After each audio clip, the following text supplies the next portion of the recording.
विकास कोहली, जैसा कि आपने कल जो कलयुग के अवतारी हारे के सहारे के विषय में बताया था और अपने जो भक्तजन हैं उनको बताया था कि जो कलयुग में हारे के सहारे हैं उन्होंने कैसे कैसे अपने भक्तों का समस्याओं का समाधान किया और भक्तों की बहुत जल्दी सुनते हैं। और आज आप एक नए विषय में बोलने वाले हैं। आज आप भगवान श्री रामचंद्र जी के चरित्र को एवं उन्होंने जो तपस्या की थी, भगवान श्री राम ने 14 वर्ष का वनवास काटने के पश्चात अपने घर परिवार और अपने समाज के लिए सोचा। तो आज मैं जानना चाहूँगा कि भगवान श्री रामचंद्र जी के विषय में आप क्या जानकारी देंगे। और भगवान श्री रामचंद्र जी, जैसा कि अयोध्या में भगवान श्री राम लला का मंदिर बन चुका है और प्रत्येक हिंदू के हृदय में, मन में और घर में, परिवार में भगवान राम विराजमान हैं। तो बताइए आप भगवान श्री राम जी के विषय में। जय श्री राम। जय श्री राम। मेरा आज मैं भगवान श्री राम चंद्र जी के चरणों में अपना जीवन समर्पित करता हूँ और मेरे भाइयों से ये निवेदन करता हूँ कि जिस प्रकार से श्री रामचंद्र जी ने अपने माता पिता की आज्ञा मानी थी और किसी मंत्रा के ना कहने पर उन्होंने मंत्रा के ना कहने पर भी भगवान श्री रामचंद्र जी ने अपने माता पिता की आज्ञा मानी और उनके कहने पर वनवास चले गए। तो मेरे विचार तो ये हैं कि हमारे जो भाई हैं समाज में, आज जो भाई संसार में जब बच्चा जन्म लेता है तो माँ बाप खुश होते हैं कि आज मेरे घर में बेटे का जन्म हो गया।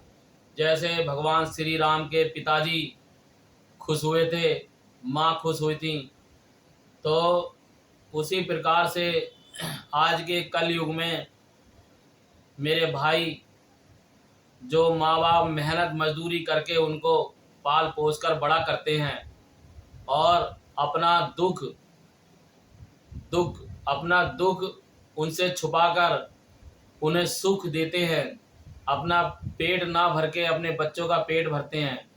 तो मेरे भाइयों, आपसे ये निवेदन है मेरा कि गरीबी से दूर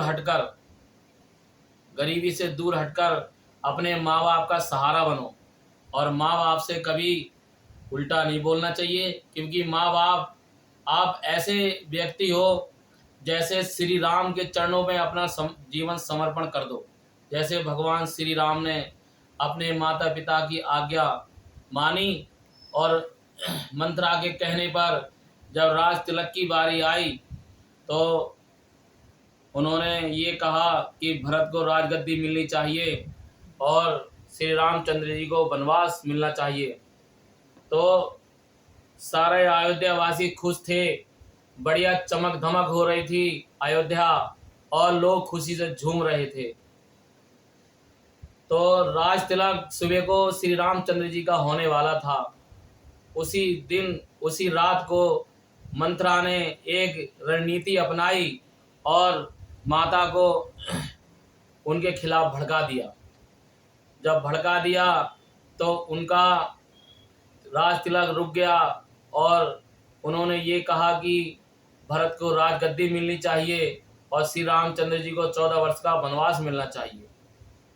तो केकई माता ने ये बात स्वीकार कर ली और कौशल्या के क्या कहते सुमित्रा उनके कहने पर, मनोंतरा के कहने पर कौशल्या माता ने पूरा साथ दिया भगवान का और केकई ने जो वरदान मांगे थे श्री राम जी के पिताजी से, आज वो 2 वरदान उन्होंने ऐसे लिए जो श्री रामचंद्र जी के पिताजी का कलेजा ही निकाल लिया। जैसे कि श्री रामचंद्र जी को 14 वर्ष का वनवास और भरत जी को राजगद्दी। तो भाइयों, जो सच्चाई है वो छुपती नहीं है। अगर भाई बड़े भाई को अगर राजगद्दी ना मिलने पर माँ बाप कहें कि इनको दुख दो, तो छोटे भाई को सोचना चाहिए कि ये मेरे बड़े भाई हैं, जिनका हक है उनको मिलना चाहिए। तो 14 वर्ष का वनवास जब श्री रामचंद्र जी जा रहे थे, तो सीता माता जी ने कहा, जब मेरे प्रभु ही अयोध्या में नहीं रहेंगे तो मेरा जीवन किस काम का, तो मैं भी अपने प्रभु के साथ जाऊंगी। वैसे ही लक्ष्मण भैया भी बोले कि जब मेरे बड़े भाई नहीं रहेंगे तो मैं यहाँ अयोध्या में रहकर क्या करूँगा। तो छोटे भाई आज्ञाकारी होना बहुत ज़रूरी है। और जो बड़े भाई चाहे कितने भी बुरे हों, लेकिन छोटे भाई के प्रति प्रेम जरूर रहता है, क्योंकि छोटा भाई इसने करता है और बड़ा भाई भी छोटे भाई को प्रेम करे और छोटा भाई भी बड़े भाई को प्रेम करे। आप इस संसार में पैसे से हर चीज़ खरीद सकते हो, संपत्ति बना सकते हो, मकान जायदाद बना सकते हो, लेकिन भाई नहीं खरीद सकते आप ये इस संसार में। इसलिए आप भाइयों से ये निवेदन है कि श्री राम के चरित्र पर जरूर अपना मत दें। और जैसे श्री रामचंद्र जी अपने माता पिता के लाडले थे, आज्ञाकारी थे, वैसे आप भी बनो। श्री रामचंद्र जी ने अपने पिता की आज्ञा लेकर वनवास की तैयारी कर ली। जब वनवास में पहुँचे तो भगवान दर दर घूमने लगे, क्योंकि श्री रामचंद्र जी रचेता थे, भगवान हैं। उनको पता था कि जो मेरा कार्य है वो मैं करूँगा और 12 वर्ष के बाद अपने घर लौट के आऊँगा। तो भगवान ने ऐसी लीला रचाई, प्रभु ने, विष्णु भगवान के अवतार थे श्री रामचंद्र जी। तो उन्होंने उनके साथ सीता माता और लक्ष्मण भगवान वो भी चल दिए। तो पूरे अयोध्या वासी रोने लगे, आंसू निकल रहे थे और वो भी रो रहे थे, भगवान भी। तो उन्होंने कहा, अयोध्या वासियों ने कहा, भगवान अब कब आओगे आप वापिस। तो श्री रामचंद्र जी कह गए थे कि जो मेरा कर्म है, जो मेरे प्रति कार्य है, वो मैं पूरा करने जा रहा हूँ।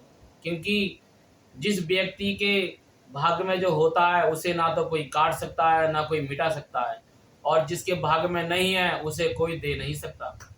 इसलिए भगवान ने अपने माता पिता की आज्ञा लेकर जब वन के लिए चलने लगे, तो उनके गुरुजी मिले थे। अपने गुरुजी के साथ वो वन में प्रस्थान किया। वहाँ जब वन में गए तो वहाँ सूबड़खां से भेंट हुई। अब भक्तों, आपको ये पता होगा कि सूबड़खान कौन थी। सूबड़खां एक मेनका थी जो इंद्र राजा के यहाँ नाचती थी और बड़ी सुंदर नारी थी। तो उस समय की बात है जब सूबड़खां एक मेनका थी, बढ़िया सुंदर थी। तो उस समय प्रभु को नहीं पा पाई, लेकिन वो उसके लिए इस बात का घमंड हो गया कि मैं सुंदर हूँ। इसलिए अश्राप लगने के कारण वो अक्लुष हो गई, उसका शरीर कुड़ हो गया। इसलिए इसी शरीर में थी वो, जो रावण की बहन बनी। अब उसने कहा कि जब सीता मेरी नहीं हो पाई, जब ये राम मेरे नहीं हो पाए, तो मैं सीता के भी नहीं होने दूंगा। तो इसलिए अपना उसने नाच गाना शुरू कर दिया और भगवान के प्रति उसने लीला रचाई। तो उसका ये काम भी असफल हो गया। फिर लक्ष्मण जी ने उसकी नाक काट दी, और जब नाक काट के जब वो चली गई अपने भाई रावण के यहाँ, तो रावण से उसने योजना बनाई कि रावण से ये कहूंगी और सबके लिए श्री राम के हाथों मरवा दूंगी। तो उसने, जब रावण को पता लगा कि श्री राम आए हुए हैं और सीता साथ में है, क्योंकि जब सीता स्वयंवर हुआ था तो रावण की उंगली धनुष के नीचे दब गई थी। तो धनुष पे तीर धनुष पे बाण नहीं चढ़ा पाए वो, इसलिए इसलिए उन्होंने बैर रखा। रावण उस दिन बोले कि मैं देखूंगा श्री राम जी आपको कभी आओगे तो वहां का बैर उसने यहाँ निकाला। सीता माता को पहले अपने मामा मारीच को बुलाया, और मामा मारीच को बुलाकर उसने मामा मारीच नहीं आना चाहते थे, लेकिन उसने रावण ने कहा मामा मारीच अगर तुम मिरक बन के नहीं जाओगे तो मैं तुम्हें मार दूंगा। मामा मारी राक्षस कुलीन के थे, तो वो कह रहे थे रावण के हाथों से मरने की जगह मैं श्री राम के हाथों मोक्ष प्राप्त करूंगा। तो रावण ने कहा जाओ मिरक बनकर तुम कुटिया में, और मैं भिक्षा मांगने आऊंगा साधु का भेष बना के, तब सीता का हरण करूंगा। लेकिन रावण भी बहुत विद्वानी थे, ब्राह्मण थे, जो कि उन्हें पता था कि श्री राम भगवान विष्णु का अवतार हैं। उन्होंने ये कहा उन्होंने ये सोचा कि मेरे कुल में राक्षस कुली है, तो मैं राक्षस कुली के लिए क्यों ना सबको मोक्ष प्राप्त करूं। इसलिए रामायण में ये कहा जाता है कि जैसा रावण ने अपने पूरे परिवार को 1,00,000 पूत 1,25,00,000 नाती ता रावण कर दिया नवाती, तो रावण ने अपने भाई रावण को मारने के लिए तो श्री राम जी के मन में नहीं था, लेकिन श्री रामचंद्र जी जब गए थे वन में तो उन्होंने कहा ये काम भी मैं पूरा करूंगा। जब रावण ने सीता माता का हरण किया था तो सीता माता का हरण नहीं किया था उसने सीता माता तो वहां कुटिया में ही रह गई, उनकी परछाई लेकर आया था रावण, क्योंकि रावण कहता था कि मेरी माँ है, सीता मेरी माता है। रावण ने हर शब्द में सीता माता कहा उनसे, और जब ये पंच वहां थे रावण के यहाँ लंका में, तब भी उनके लिए माता ही कह के पुकारा था रावण ने। तो रावण एक ऐसा ब्राह्मण थे, ऐसे योद्धा थे, जो सारे संसार में आज भी दशहरा वाले दिन विधि विधान से उनकी पूजा होती है, और तभी रावण का अंत होता है।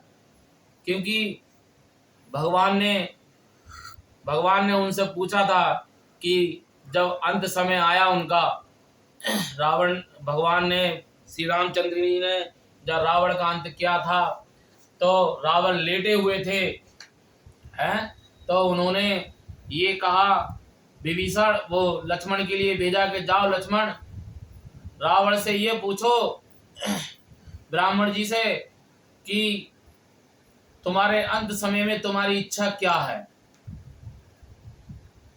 लक्ष्मण गए, रावण के सिर की तरफ बैठ गए, जाके खड़े होकर पूछ रहे थे कि आपकी अंतिम इच्छा क्या है। तो रावण नहीं बोले उनसे, क्योंकि ब्राह्मण थे रावण। हमेशा ब्राह्मण के पांव की तरफ बैठा जाता है, खड़ा होया जाता है। तो भगवान श्री रामचंद्र जी गए और रावण के पैर की तरफ खड़े हुए, तो पूछा उन्होंने कि बताओ तुम्हारी अंतिम इच्छा क्या है। तो बोले भगवान आपके हाथों मुझे मोक्ष मिल गया, मैं स्वर्ग को प्राप्त हुआ, और भगवान मैं ये चाहता हूँ कि आपके साथ मेरा नाम जुड़ता रहे संसार में, जब जब आपका नाम आए तब तक मैं आपके साथ रहूं। तो भगवान ने कहा दशानन, हर साल आपके पूजन होगा, और हर साल आपका पुतला फूंका जाएगा, आपका अंत होगा, क्योंकि आप हमेशा जीवित रहोगे और हमेशा आपका मेरे हाथों अंत होगा। ये एक प्रेरणा दी है भगवान ने कि रावण के जैसे या तो बुद्धिमान बनो, जब बुद्धिमान नहीं हो तो रावण के जैसे काम मत करो, क्योंकि रावण एक ब्राह्मण जी थे, जो उन्हें पता था, चारों वेदों के ज्ञाता थे रावण, उन्हें पता था कि भगवान श्री राम विष्णु भगवान राम का अवतार लेंगे और मेरा अंत होगा। तो मैं भाइयों आपसे ये निवेदन करता हूँ, हाथ जोड़ के विनती करता हूँ कि आप भी भगवान श्री राम के चरित्रों पर ज्ञान का प्रकाश डालें, और मेहनत और ईमानदारी से, गरीबी हो चाहे अमीरी हो, कितने भी कष्ट हों, कितनी भी परेशानियां आए, लेकिन सच्चाई का साथ मत छोड़ना भाइयों। किसी से गलत मत बोलना, किसी की चोरी मत करना, जो भी बोलना है सच्चाई बोलना, क्योंकि सच की रोटी हमेशा पचती है, सच का पैसा हमेशा चमकता है और झूठ का पैसा हमेशा काला पड़ता जाता है, बर्बाद हो जाता है इंसान। क्योंकि सच्चाई एक ऐसी जीत होती है जो हर व्यक्ति के अंदर है और हमेशा जागरूक रहनी चाहिए। तो श्री राम जी सच्चे हैं, जो अपने माता पिता की आज्ञा लेकर वन वन भटके बेचारे, उन्होंने माता पिता की आज्ञा मानी। तो आपसे हाथ जोड़ के ये विनती है कि आप भी अपने माता पिता की आज्ञा मानो। समझो कि अगर पिता कमा के पैसे ला रहा है और तुमने उस पैसे से नशा कर लिया, या माँ जंगल से लकड़ी लाकर बेच के तुम्हारे लिए खाना ला रही है और तुम नशा कर रहे हो, तुम शराब पी रहे हो और तुम जुआ खेल रहे हो, तो ये बिल्कुल गलत है। अपने माँ बाप पे तुम बोझ हो, अपने माँ बाप के तुम दुख कर रहे हो, तो माँ बाप की आत्मा आपको कभी दुआ नहीं देगी सिवाय बद्दुआ से।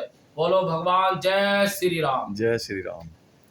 जैसा कि आपने भगवान श्री राम के चरित्र को बताया और आपने ये प्रेरणा दी कि अपने माता पिता का मान सम्मान करो, जैसे वो मेहनत से 8-8, 10-10, 12-12 घंटे काम करके अपने बच्चों के पालन पोषण के लिए पैसा कमा रहे हैं, तो आप अपना पढ़ाई लिखाई में मन लगाएं। देश के एक आईएएस पीसीएस के रूप में, एक अच्छे शिक्षक के रूप में, अच्छे डॉक्टर, अच्छे वकील के रूप में देश की सेवा करें। और आपने ये भी बताया कि हमें हमारे समाज में जो कुरीति है नशे की, और जो हमारे समाज के दूर हो जाए।